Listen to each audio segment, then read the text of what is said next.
So the Holger 556, you know, is really good.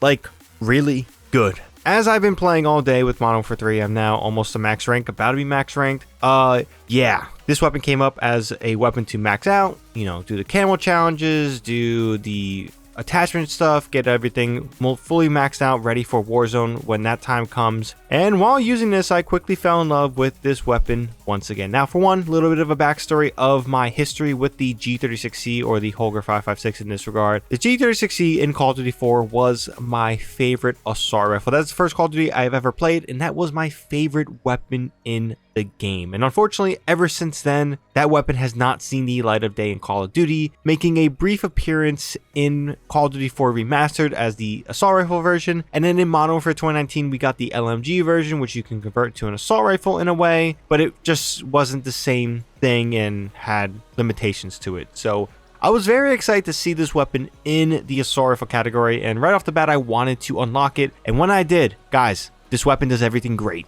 It has low recoil, especially with the build we're using. It has a punch that it packs. It has a great reload. It's just a well-rounded assault rifle, and it's everything you want in this type of game. Now, here on screen is the best loadout. Now, the muzzle and the underbarrel are attachments from Modern Warfare 2, so if you guys haven't played any of that, haven't unlocked all these attachments, I don't know what to say. It's very convoluted, very complicated, and I apologize. I would recommend you go for a muzzle that does vertical and horizontal recoil specifically, and gun kick control. And same thing with the FTAC Ripper 56. As long as you're staying in those categories that it helps your recoil control and accuracy, I think you guys are going to be okay in replacing those attachments. But here we have the Sock and Thread 40 for the muzzle. This is a great recoil control muzzle. We have the FTAC Ripper 56 underbarrel. This has been the most consistent barrel back in Modern Warfare 2. And right off the bat, it is a very comfortable underbarrel to have if you guys are a little bit lost. I'm going to mess around with a little bit underbarrels, but right now there is no need to switch this for me because the accuracy it brings is incredible. Now, we have the greatest optic in the game, the MK.3 reflector optic. In order to get this, I believe it's level 2 for the MTZ 556.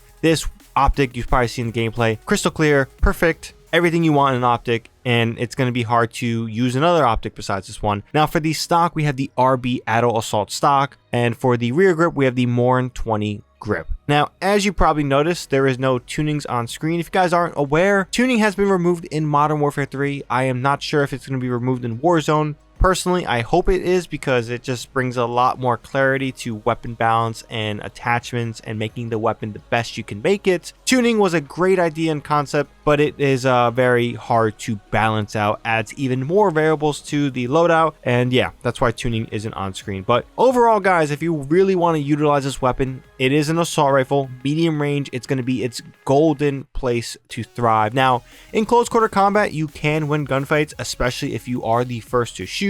This weapon is very accurate, so as long as you're tracking your opponent, no problem there when it comes to landing and eliminating your opponents. But if you guys really want to break the game, holding down corridors, being ready for engagements in certain lanes, man, this weapon is going to be a very troublesome force in multiplayer until tunings happen for the weapons, because the lockdown capabilities it holds in ranges is just, I can't find another gun right now in the game that is as reliable as this one in all sorts of ranges. It is that good because of the accuracy as well as the fire rate and damage output, but mainly because of the accuracy. Time to kill is up in this Call of Duty, not by much. I don't think it is on the Treyarch's level of, like, you know, needing a little bit more bullets, but it definitely is up from Modern Warfare 2's recent time to kill. So accuracy in landing shots is essential, and this weapon, land shots, has a great damage number as well as fire rate to really just be the best of both worlds when it comes to getting the most at this time to kill, and you guys will be having a great time with it. But I'm curious, what are your thoughts on this weapon? If you guys have used it, are you guys fans of the G36C like myself? It is kind of crazy that this weapon hasn't been introduced since Call of Duty 4 and had that